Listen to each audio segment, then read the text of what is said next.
Assalamualaikum warahmatullahi wabarakatuh. Waalaikumsalam warahmatullahi wabarakatuh. Alhamdulillahirabbil alamin wa bihi nasta'in wa ala umuri dunya waddin wassalatu wassalamu ala nabiyyina Muhammadin. Yang terhormat Bapak Kepala Sekolah SD Negeri 2 Cibangkong, beliau Bapak Aditya Anggara Harja SPD. Yang kami hormati Bapak Ibu Guru SD Negeri 2 Cibangkong yang berbahagia.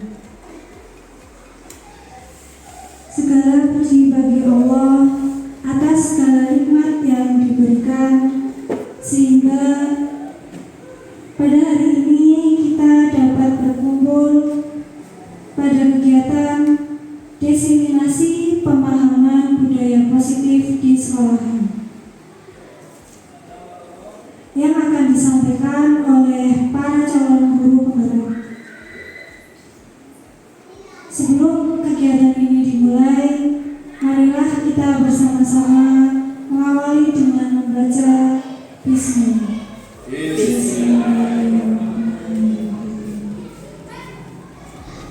Selanjutnya, marilah kita dengarkan bersama-sama pengantar dari Kepala Sekolah SD Negeri 2 Cibangkong kepada beliau Bapak Aditya Anggara Harja SPD. Dipersilakan. Assalamualaikum warahmatullahi wabarakatuh. Waalaikumsalam warahmatullahi wabarakatuh. Yang saya hormati teman-teman Dewan Guru dan karyawan SD Negeri 2 Cibangkong, yang berbahagia teman-teman calon guru penggerak SD Negeri 2 Cibangkong, ada Bu Umi, ada Mas Joko, dan ada Bu Tri Nur Hayati. Puji syukur kepada Allah Subhanahu wa Ta'ala, pada hari ini kita dapat dipertemukan dengan keadaan sehat dan semangat. Semangat Bapak Ibu? Semangat. Luar biasa. Salawat serta salam semoga selalu tercurah kepada junjungan kita Nabi Agung Muhammad Sallallahu Alaihi Wasallam.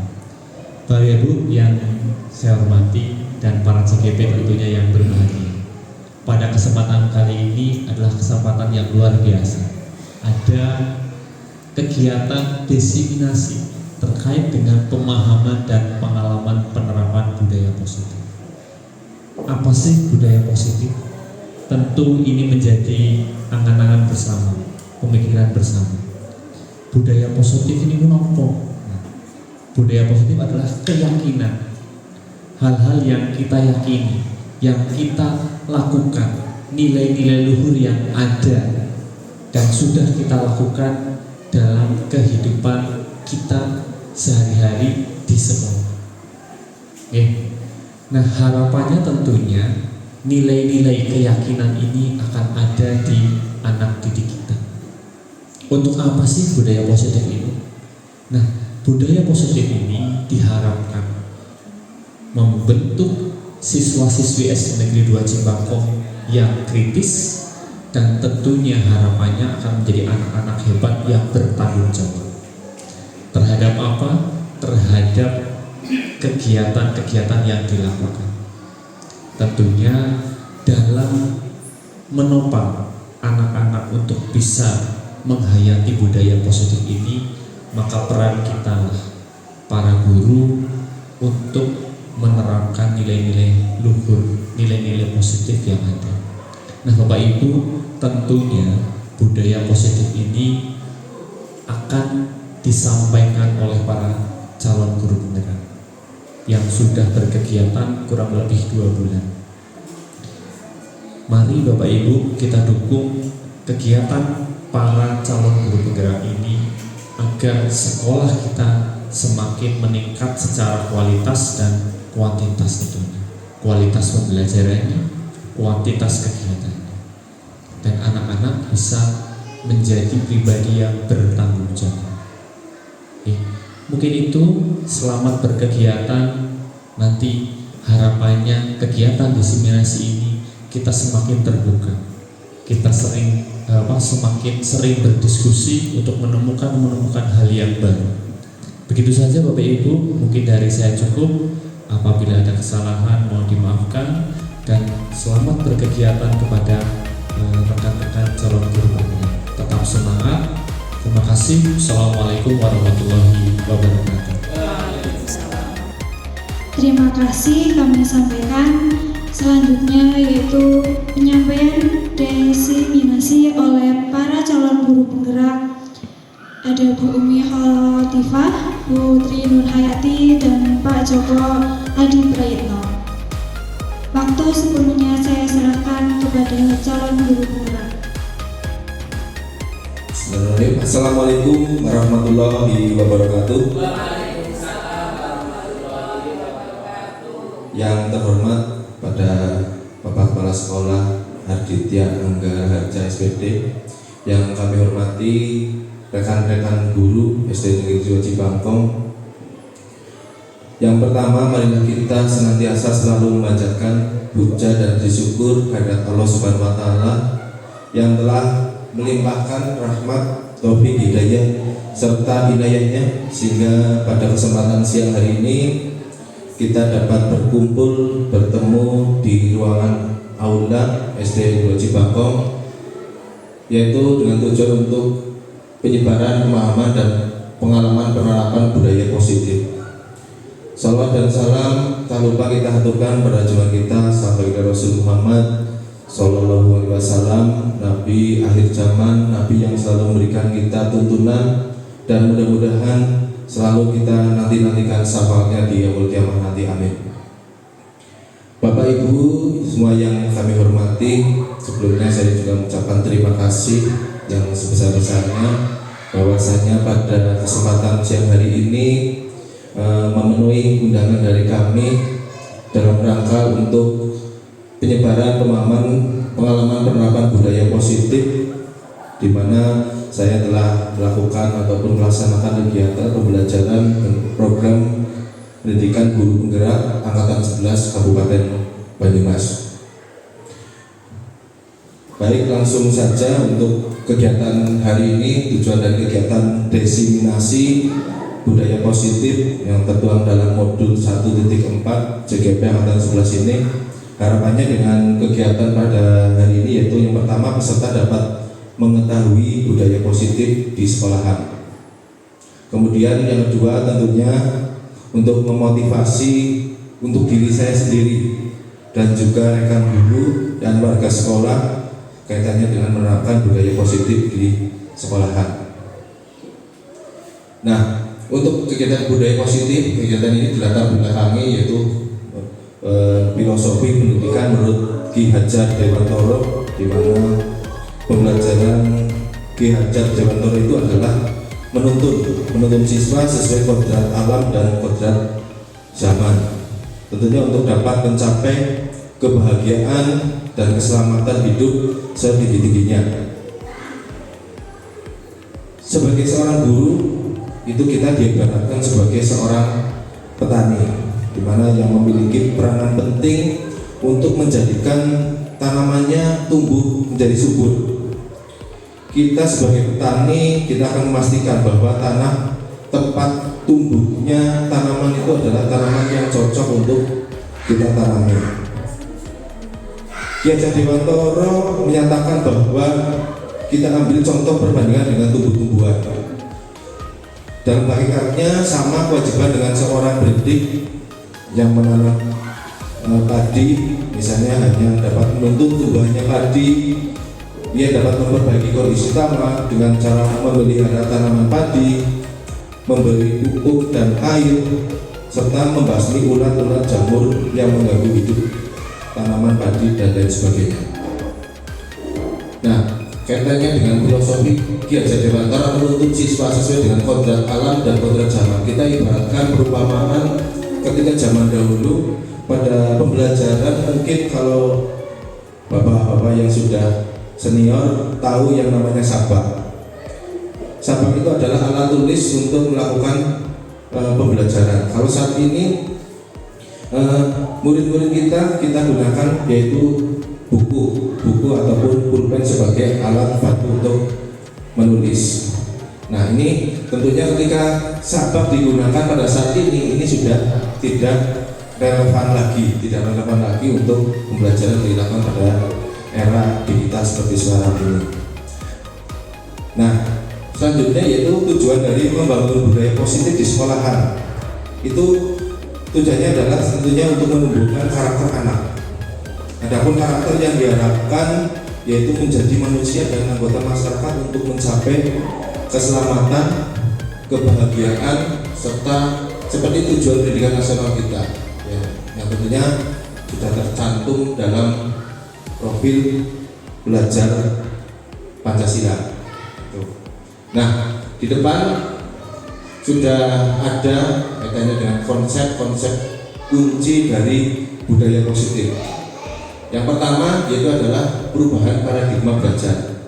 Yang kedua, disiplin positif, motivasi perilaku manusia, kebutuhan dasar, posisi kontrol restitusi, keyakinan kelas, dan yang terakhir itu adalah segitiga restitusi.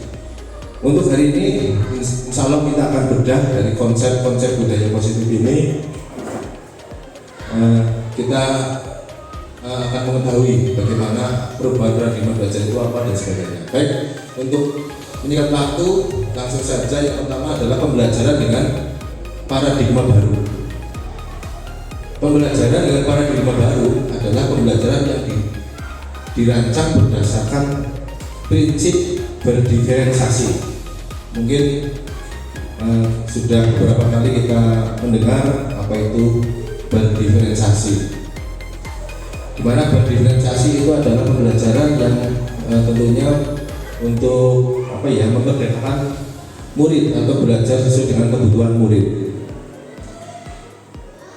Di mana ketika kita berada di dalam kelas, tentunya kita mendapatkan ataupun menjumpai murid-murid dengan karakter yang berbeda-beda.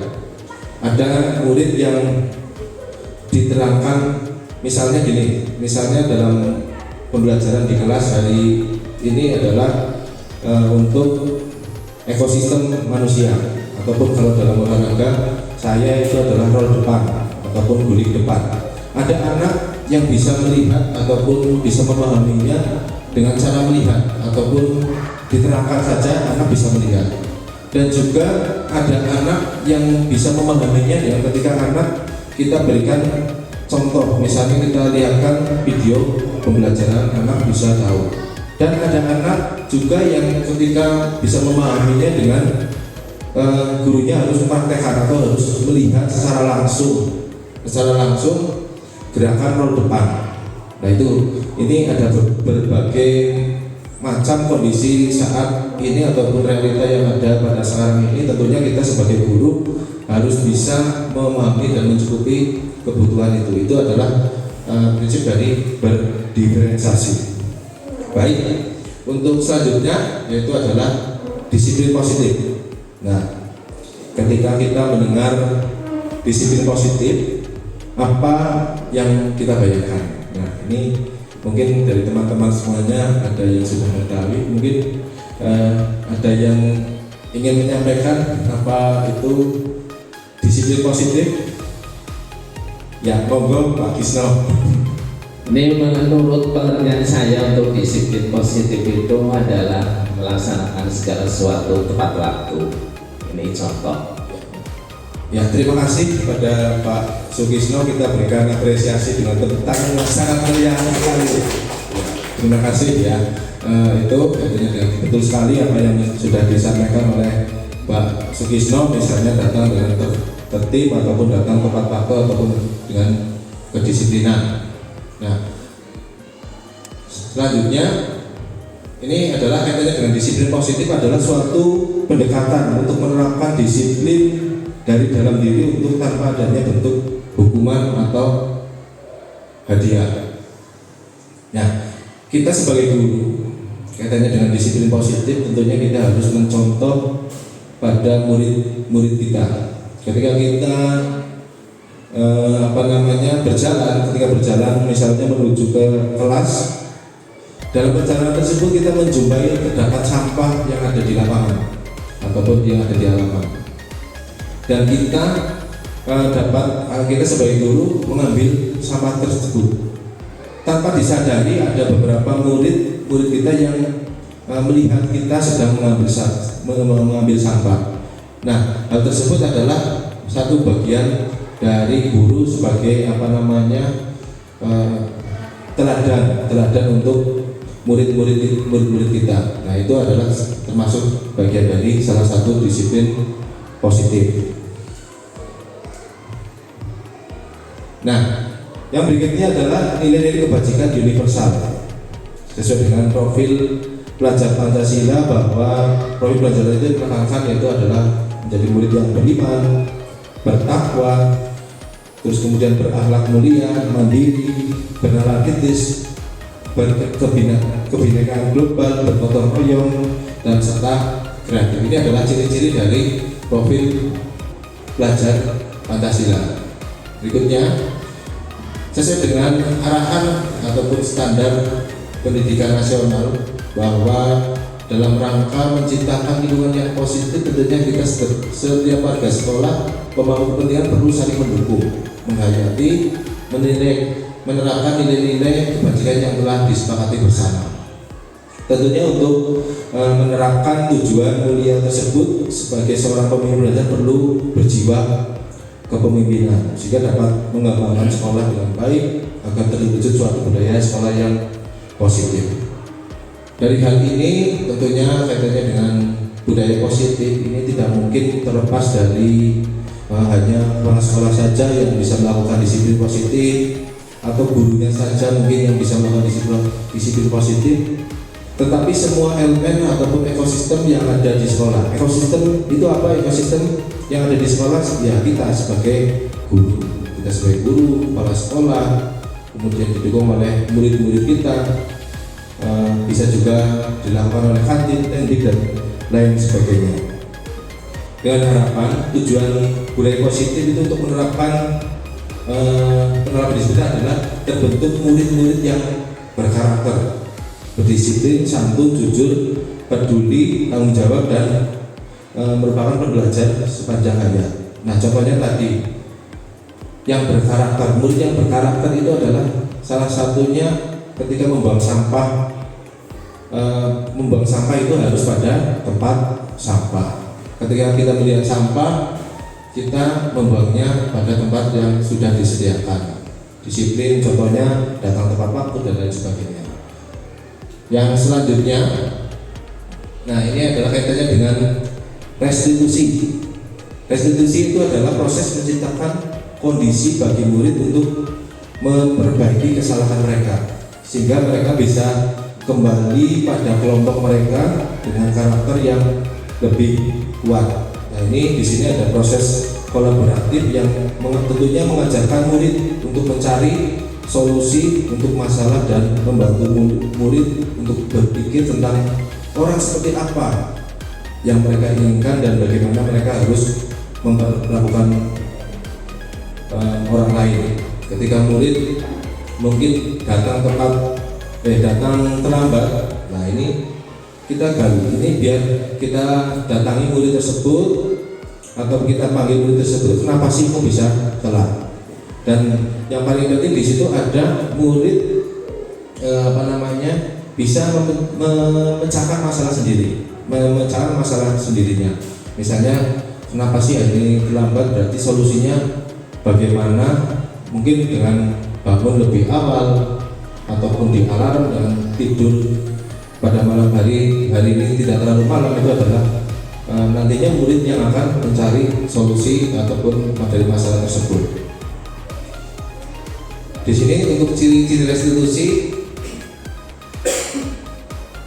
restitusi bukan untuk menebus kesalahan, namun belajar dari kesalahan. Ketika tadi ada siswa datang terlambat ke sekolah, nah di situ bagaimana siswa untuk menebus kesalahannya, dan siswa bagaimana untuk belajar dari kesalahan biar siswa tersebut tidak terlambat. Maka apa yang harus dilakukan? Itu adalah salah satu contoh dari ciri-ciri restitusi. Ya, itu ada 10. Restitusi memberi hubungan. Restitusi adalah tawaran bukan paksaan. dan seterusnya sampai ke bawah. Baik, kaitannya dengan restitusi, selanjutnya kita masuk pada 5 posisi kontrol, di mana guru itu harus bisa menjadi kontrol murid-muridnya. Murid arep kepriwe, murid arep mau seperti apa ke depannya, kita sebagai guru harus menjadi posisi kontrol. Ketika kita menjumpai permasalahan-permasalahan pada murid, tentunya banyak sekali. Ya, contohnya kelas 3 dia pakai rok. Ya, banyak sekali menjumpai perilaku murid yang tentunya berbeda-beda. Nah, di sini posisi kontrol guru yang pertama itu adalah penghukum. Kemudian yang kedua itu adalah membuat merasa bersalah. Posisi kontrol yang ketiga itu adalah sebagai teman. Posisi keempat menjadi pemantau, dan yang terakhir itu sebagai manajer. Nah, nanti kita akan berikan contoh konkret yang ada di lapangan ya, kaitannya dengan 5 posisi kontrol sebagai guru. Kira-kira nanti ketika kita melihat video yang akan saya tampilkan, kita akan menjadi tahu kira-kira apiki sing endi. Misalnya penghukum saja. Jadi anak itu dihukum. Kesalahannya apa, guru tidak mau tahu. Ini contoh dari penghukum. Nanti setelah ini bisa tahu kira-kira guru lebih enak yang mana, seperti itu.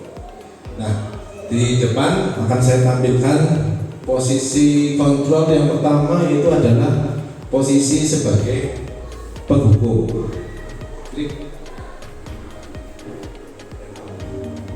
Mohon untuk diperhatikan Bapak Ibu guru. Ini ada kasus Naren. Naren, sini kamu. Ya, ini terlihat gurunya agak galak. Selalu terlambat. Kamu deh pasti terlambat. Maaf Bu, saya Apa? Apa coba? Alasan kamu apa lagi? Kapan sih kamu tidak terlambat? Malas sekali ya kamu jadi anak. saya Dasar pemalas. Gak kapok-kapok sih kamu.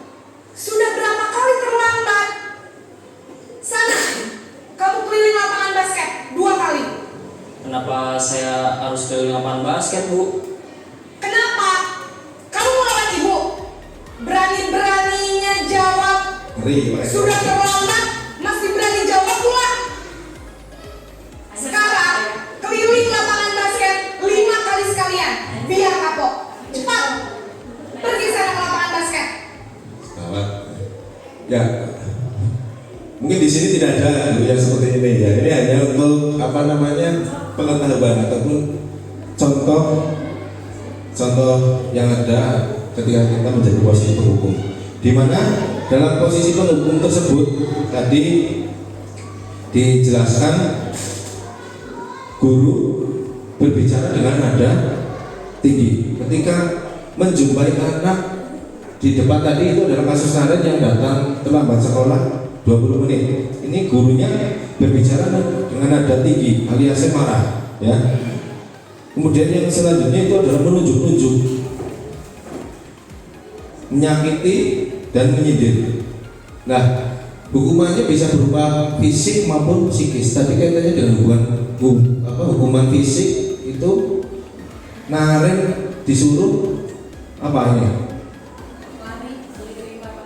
Iya, disuruh lari keliling lapangan basket sebanyak 2 kali. Nah, jadi 2 kali protes jadi 5 kali. 10 kali ya. Ya. Guru tersebut itu tidak mau mendengarkan, tidak mau menerima alasannya telat kenapa. Ini padahal Naren mau menjelaskan terlambatnya karena apa, tapi posisi penghukum di situ guru tidak mau tahu. Seperti itu. Nah, apa sih dampak yang ditimbulkan atau ketika kita sebagai posisi kontrol sebagai penghukum? Tentunya murid akan cenderung memberontak dan menyimpan dendam kepada guru tersebut. Wis mbok sarane ya, ketika anak dimarahi pasti mempunyai rasa dendam. Orang ketemu sikit, ketemu besok apa kapan ya. Dan tentunya dampak ini murid menjadi lebih ataupun menjadi takut kepada guru tersebut. Bagaimana mungkin murid bisa memperhatikan ketika guru tersebut melakukan pembelajaran wis digawe gila, dan tentunya sakit dalam diri hati murid tersebut. Nah ini tentunya murid tidak akan memperhatikan, orang ngurusi apa sih ngomongnya bu guru awas. Ini dari posisi sebagai penghukum. Yang berikutnya itu adalah posisi pembuat merasa bersalah. Posisi kontrol yang kedua itu adalah posisi pembuat merasa bersalah. Kita akan tampilkan videonya. Klik.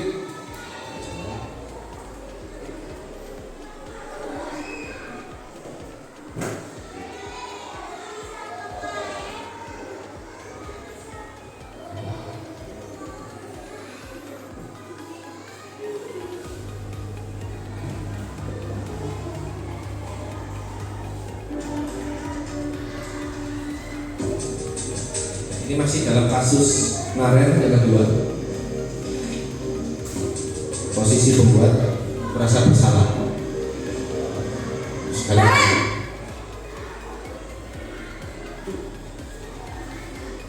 Selamat pagi Bu. Naren, kamu kenapa terlambat lagi, nak? Ya Tuhan, Naren. Ini suaranya Kamu lebih senang ya bikin ibu lebih susah ya? rendah daripada yang pertama. Kalau kamu terlambat lagi, nanti ibu yang ditegur bapak kepala sekolah, nak. Disangka ibu tidak bisa membina kamu. Duh, gimana ini? Maaf Bu. Duh, Gusti Naren. Kamu suka ya kalau ibu ditegur bapak kepala sekolah? Ya, nadanya lebih rendah. Terus, sekarang ibu harus tulis apa ini di buku absen? Ini kamu sudah sering terlambat loh. Ibu harus apa coba? Maaf Bu. Maaf sekali. Ya sudah, lain kali jangan bikin ibu susah lagi ya nak ya. Ibu tidak akan kuat lagi kalau kamu begini terus. Bisa jantungan kalau ibu tegur bapak kepala sekolah. Sana cepat ke kelas. Maaf ya Bu. Maaf sekali. Nah, dari posisi pembuat merasa bersalah ini suaranya berbicaranya guru tersebut itu berbicara dengan nada tenang, lebih rendah daripada ketika menjadi posisi penghukum. Iya, iya, yang pertama itu belum lembut, tapi yang di tengah-tengah itu pada pertanyaan-pertanyaan itu cenderung lebih lembut, ya. Namun kata-kata yang disampaikan membuat murid seolah-olah menjadi orang yang gagal, memandang buruk pada dirinya, dan mungkin di murid ini merasa tidak berharga dan tidak sanggup membahagiakan orang lain. Ini suatu mungkin penyesalan untuk murid, ya. Menyong gagal, orang bisa gawe wong tidak bisa membahagiakan orang lain.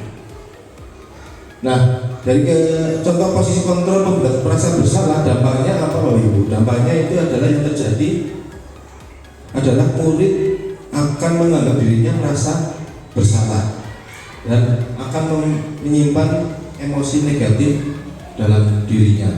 Nah, itu tadi suatu penyesalan yang ada pada dalam diri murid. Ya. Pertanyaan nanti Pak Eko ya.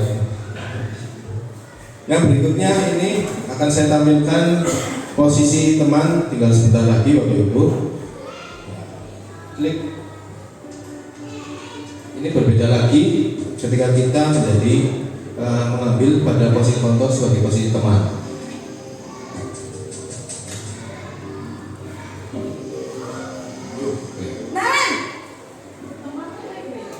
Ini yang pertama.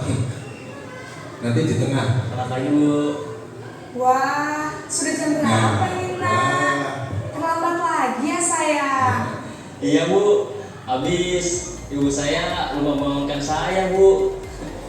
Kamu malah menyalahkan ibu kamu. Kamu bukannya anak yang larinya paling kencang. Kok terlambat sih? Iya Bu, saya memang terlambat bangun tadi. Jadi biarpun saya lari kencang, tetap gak kekejar Bu.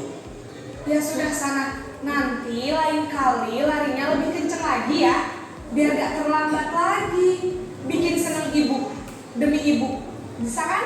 Bisa lah Bu. Itu ketika Ya kita sudah sana masuk kelas. menjadi posisi kontrol Beresin sebagai urusan posisi absen kamu. teman. Kamu Itu ini ada-ada saja. murid itu dianggap sebagai teman. Ya. Beda. Mungkin Bu Mi akan menyampaikan sesuatu kaitannya dengan posisi teman, monggo bisa kalau kita melihat apa yang sudah ditampilkan tadi, kira-kira apa? Baik, terima kasih Pak Joko. Untuk posisi 5 posisi kontrol gitu dari 1, 2, dan 3 tadi posisi penghukum ya rasanya mengerikan sekali jika kita menjumpai ya. Memang ini kalau saya melihat dari tampilan video ini ada rasa bersalah gitu dari dalam diri kita.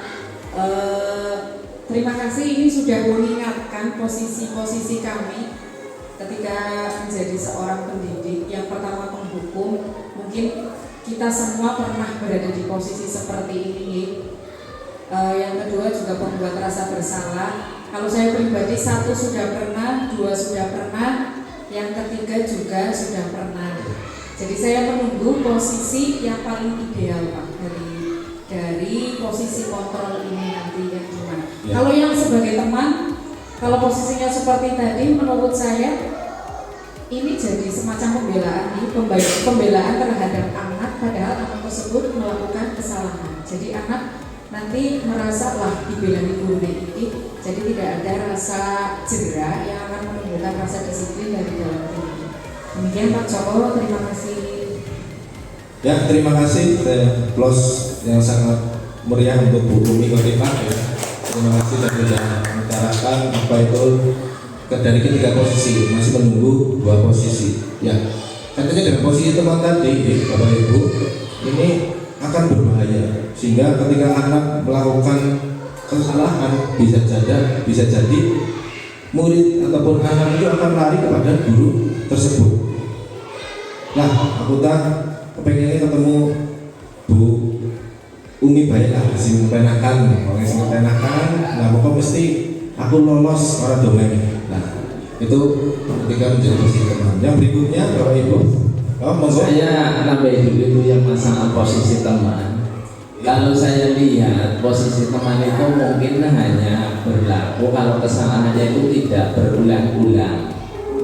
Kalau 1 kali saja mungkin posisi teman ya tepat, tapi setelah lebih dari 1, mamanya besok kok diulang lagi, lusa diulang lagi, mungkin guru sebagai posisi teman itu akan pudar. Terima kasih. Baik, terima kasih. Jadi betul sekali ketika kita mengambil di posisi teman, itu kita melihat anak berapa kali melakukan kesalahan. Ketika anak kok berulang-ulang melakukan kesalahan tersebut, tentunya kita akan mengambil posisi yang lain. Enggak.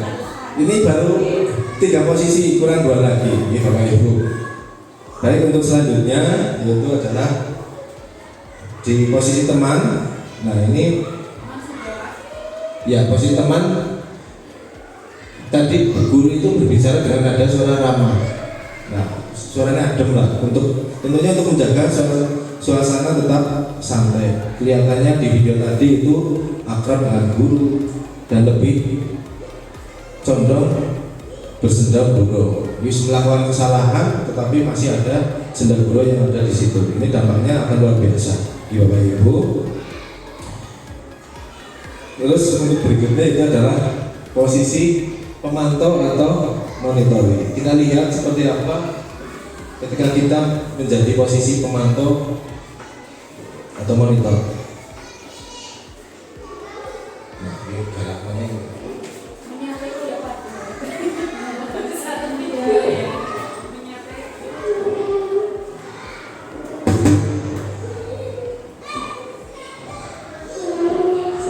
Selamat pagi Bu. Nah Ren, apa peraturan sekolah kita tentang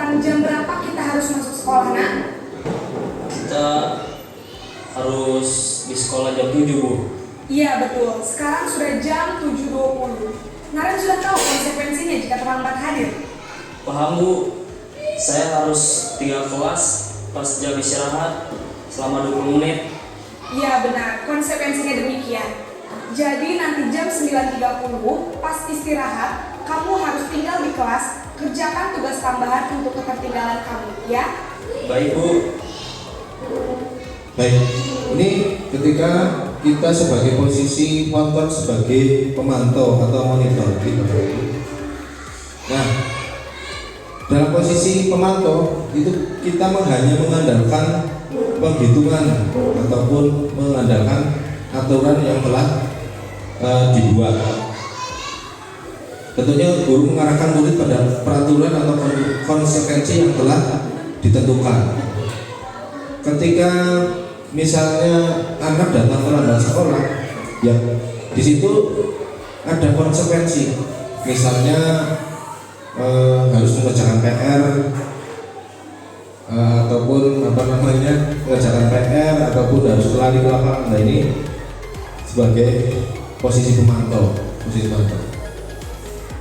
Nah, dalam posisi pemantau, guru sebagai pemantau biasanya guru berekspresi data dan lebih formal macam. Ya intinya kesalahan gue yang konsekuensi yang ada itu seperti apa yang sudah disepakati bersama-sama.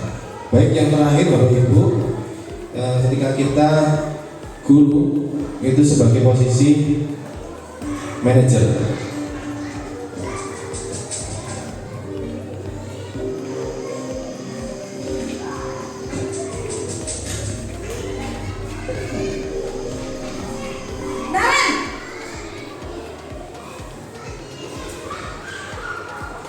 Selamat pagi, Bu. Selamat pagi, Naren. Maaf, Bu. Saya terlambat. Iya, sekolah masuknya jam 7, sekarang sudah jam 7.20. Jadi sekarang bagaimana ini, Naren? Maaf, Bu. Saya lupa setel alarm saya semalam. Baiklah, menurut kamu, keyakinan sekolah yang mana yang perlu kamu tingkatkan? Menghargai diri sendiri dan orang lain mungkin, ya, Bu. Setuju. Jadi, apakah Naren meyakini prinsip saling menghormati tersebut? Iya, Bu. Saya meyakininya. Apakah Naren bersedia memperbaiki masalah keterlambatan ini? Bersedia, Bu. Bagaimana kamu akan perbaiki masalah keterlambatan ini? Saya akan coba untuk tidak lupa menyetel alarm saya, Bu.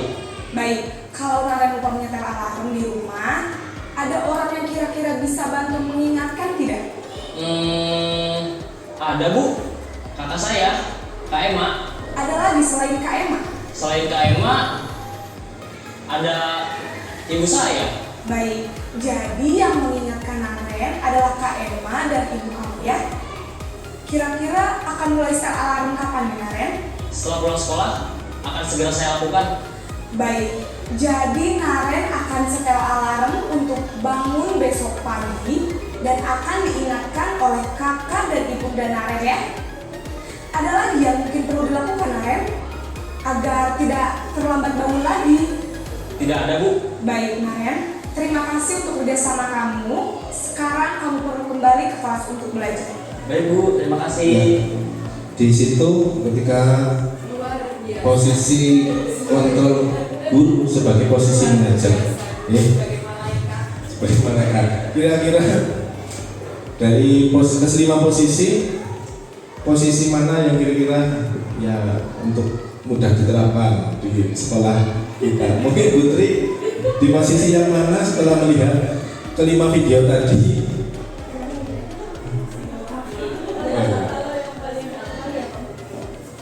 Hukum ya, ini saya jelaskan dulu katanya dengan posisi manajer, ya.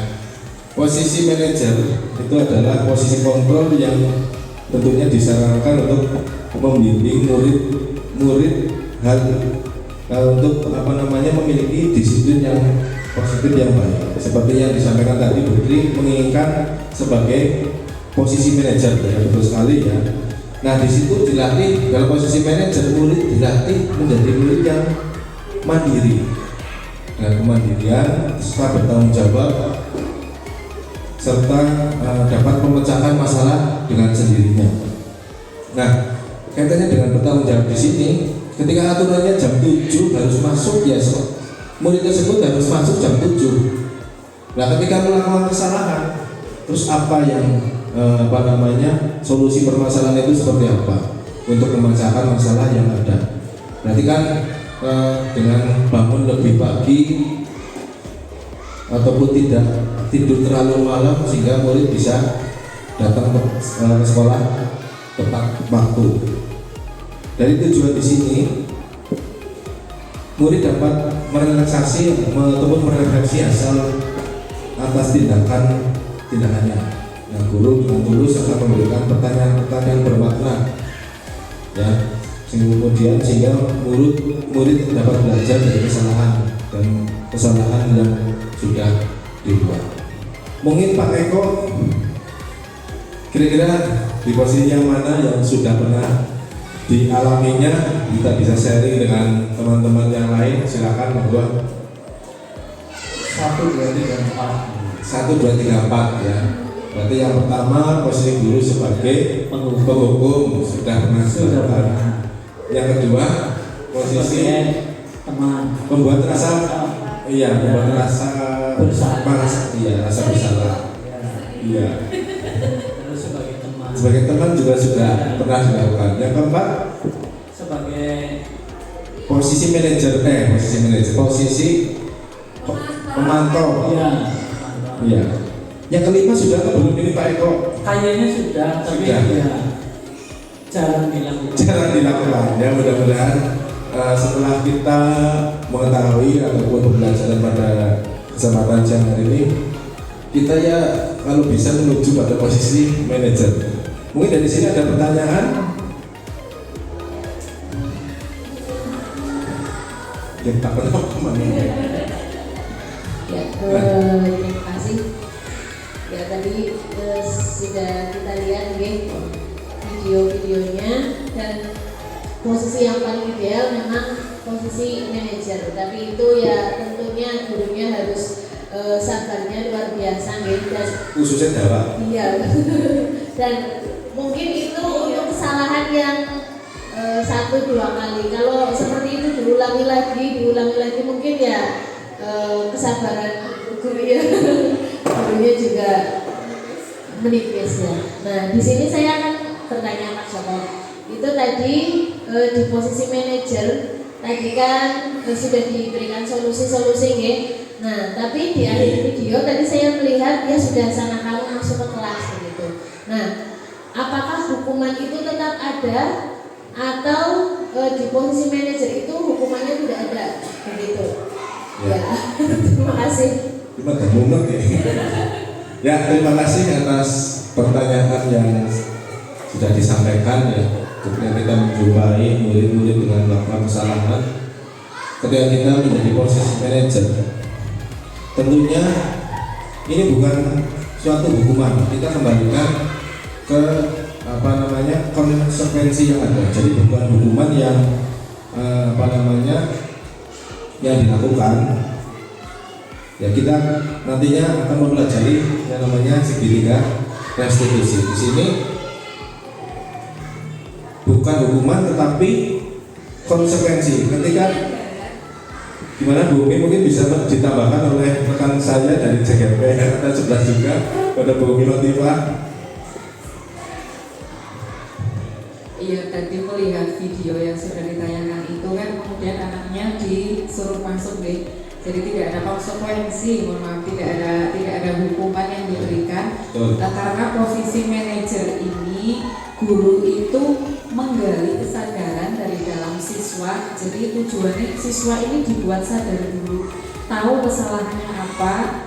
Nah, guru membangkitkan yang namanya motivasi intrinsik, motivasi dari dalam diri supaya siswa itu menemukan kesadaran dari bahwa kesalahan yang saya lakukan apa. Setelah itu tumbuh kesadaran dari dalam dirinya sehingga esok lusa tidak ada lagi kesalahan yang sama. Nah, cuma ini PR untuk menggali sebuah motivasi dari dalam diri siswa. Ini juga PR kita, bagaimana siswa bisa menyadari nyatanya yang kita dapatkan adalah hari ini salah, besok juga, lusa juga masih diulang-ulang. Demikian Ya. Pak. Ya betul sekali Ibu, terima kasih atas jawaban mungkin untuk Bu Latifah ya, seperti itu. Apakah cukup jelas atau mungkin belum jelas? Cukup jelas. Kalau kita jelas, kita lanjutkan lagi. Ini mungkin sekitar 45 menit lagi. Yang berikutnya itu adalah keyakinan kelas. Mengapa sih keyakinan kelas? Kenapa bukan peraturan kelas saja? Ya, ini kira-kira siapa yang mau mencoba menjawab? Mungkin Bu Tri Nurhayati bisa kasih mic-nya pada Bu Tri. Kenapa sih kok keyakinan kelas bukan peraturan kelas saja?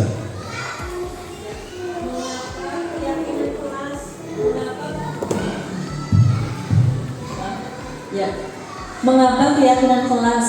Mengapa bukan peraturan kelas saja? Ya,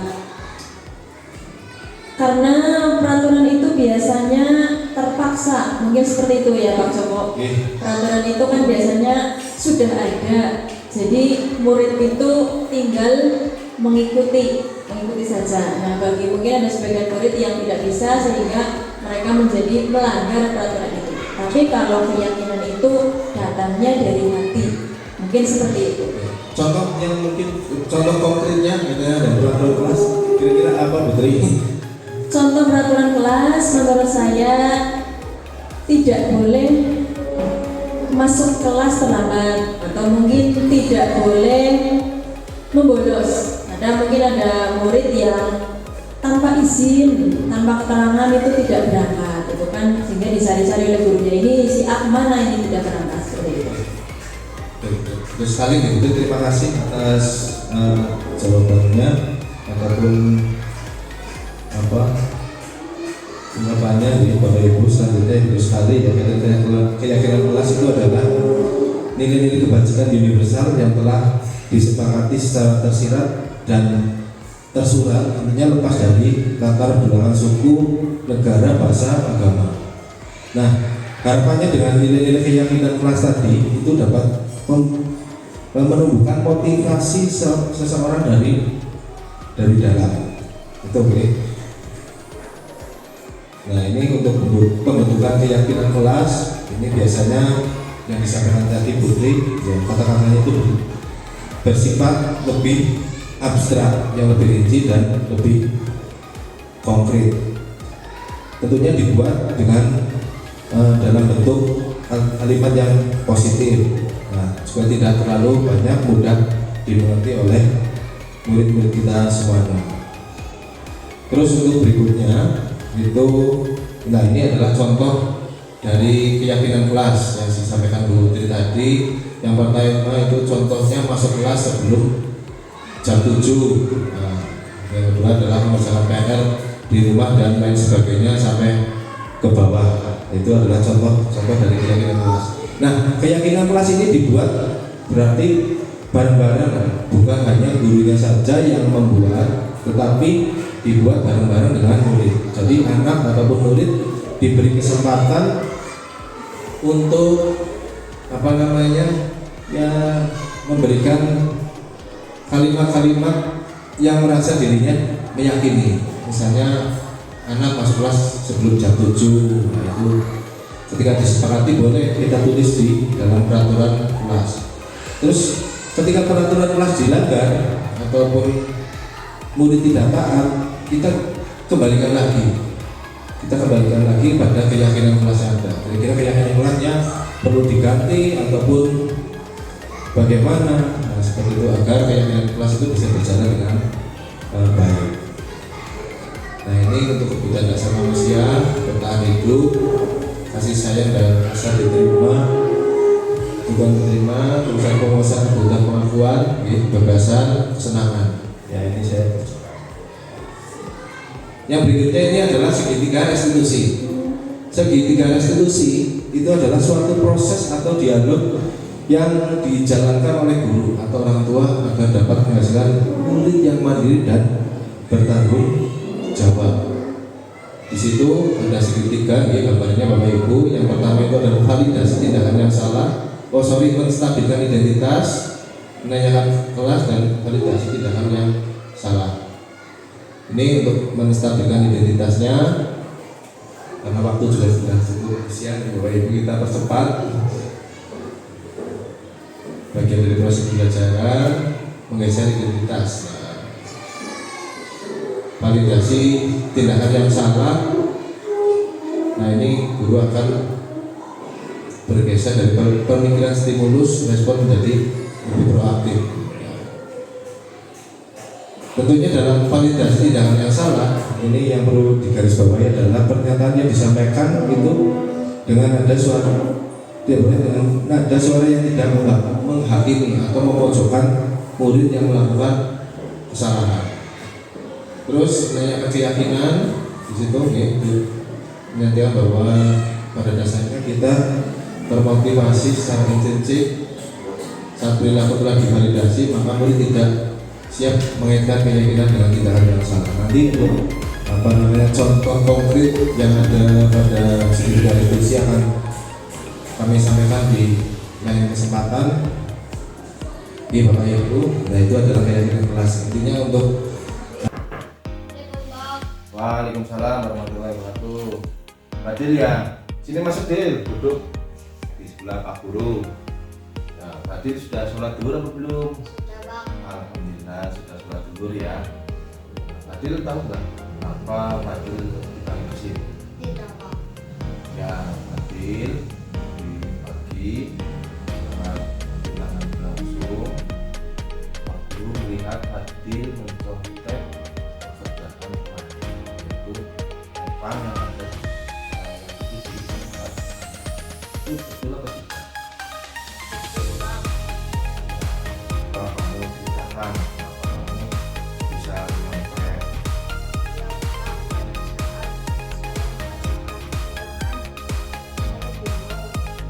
Bingung Fadil. Oh begitu. Ya saya yakin semua murid semua saat ini tidak sempurna. Kamu sudah bagus, sudah mengakui kesalahan kamu. Ya, Pak, saya minta maaf. Kenapa sih kamu bisa mencontek? Karena saya dari kemarin tidak belajar. Tidak belajar ya, karena seharusnya kan tugas dari siswa, tugas dari murid itu adalah belajar ya. Nah, menurut Fadil kalau mencontek itu tindakannya betul atau salah ya? Jadi salah itu harus menjawab sendiri dengan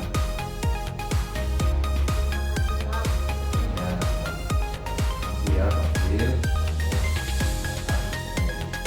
Hari ini dan kami ucapkan terima kasih. Ini sudah selesai Bapak Ibu semuanya. Inti dari kegiatan pada pagi ini kita dapat mengetahui kegiatan budaya positif yang ada di sekolahan. Kemudian posisi kontrol kita sebagai guru, hendaknya kita sebagai guru itu adalah menuntun sesuai dengan belajar dari Diwantoro. Mungkin dari saya itu, terima kasih di Bapak Ibu atas waktu yang sudah diberikan kepada saya dan terima kasih atas undangan hari ini. Mudah-mudahan kegiatan hari ini bisa bermanfaat tentunya untuk kemajuan di SDN 2 Cibahoy ini. Sekian dari saya, wabillahi taufiq wal hidayah. Wassalamualaikum warahmatullahi wabarakatuh.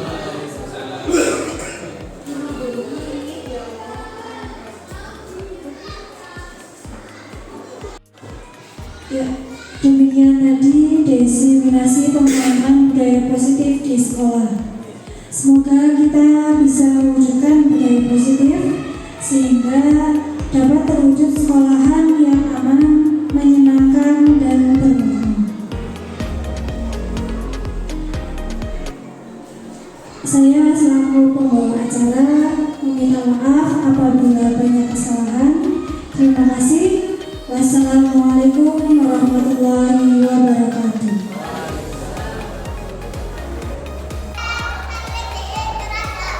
Assalamualaikum warahmatullahi wabarakatuh. kerja SD Negeri 2 Cibangkong. Saya adalah rekan sejawat dari Bapak Guru Joko Adi Prayitno, calon Direktorat Angkatan 11 Kabupaten Brebes. Terima kasih kepada Pak Guru Joko yang telah memberikan penyebaran pemahaman tentang budaya positif di sekolah. Dengan adanya kegiatan diseminasi tersebut, saya dan rekan guru yang lainnya jadi tahu tentang apa itu budaya positif, dan kami pun jadi tahu tentang bagaimana posisi kontrol kami sebagai guru, serta adanya segitiga restitusi di mana kami nantinya akan berusaha menerapkan ketika ada permasalahan yang terjadi di sekolahan kami atau di kelas kami. Sekali lagi terima kasih kepada Pak Guru Joko, terima kasih telah menginspirasi kami. Semoga selanjutnya kita bersama bisa mewujudkan budaya positif di sekolah kami. Wassalamualaikum warahmatullahi wabarakatuh. Assalamualaikum warahmatullahi wabarakatuh.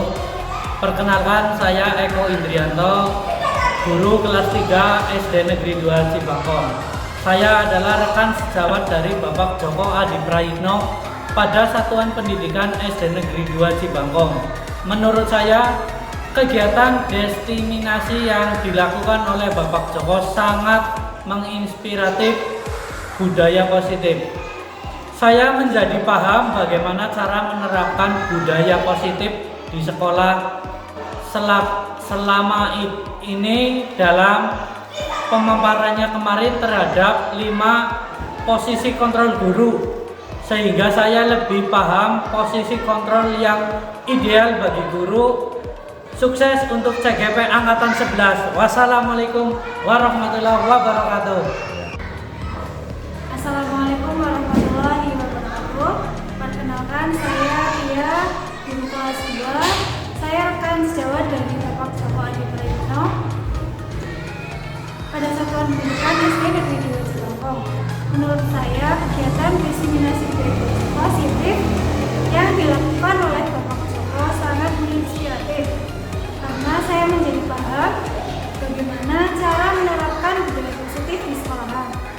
Selain itu, dalam pemaparannya kemarin terdapat 5 posisi kontrol guru, sehingga saya lebih paham posisi kontrol yang ideal bagi guru. Sukses untuk calon guru penggerak Angkatan 11. Wassalamualaikum warahmatullahi wabarakatuh. Assalamualaikum warahmatullahi wabarakatuh. Perkenalkan, saya Latifah Putri Wardani, rekan kerja Bapak Joko Adi Prayitno di Satuan Pendidikan SD Negeri 2 Cibangkong, Kecamatan Kuncen, Kabupaten Brebes. Setelah saya mengikuti kegiatan diseminasi yang dilakukan oleh Bapak Joko Adi Prayitno, saya mendapatkan banyak sekali ilmu, khususnya dalam kegiatan budaya positif, kebutuhan dasar manusia, dan posisi kontrol guru. Harapan saya kegiatan CGP ini dapat meningkatkan pendidikan khususnya di SD Negeri 2 Cibangkong. Sukses untuk CGP Angkatan 11.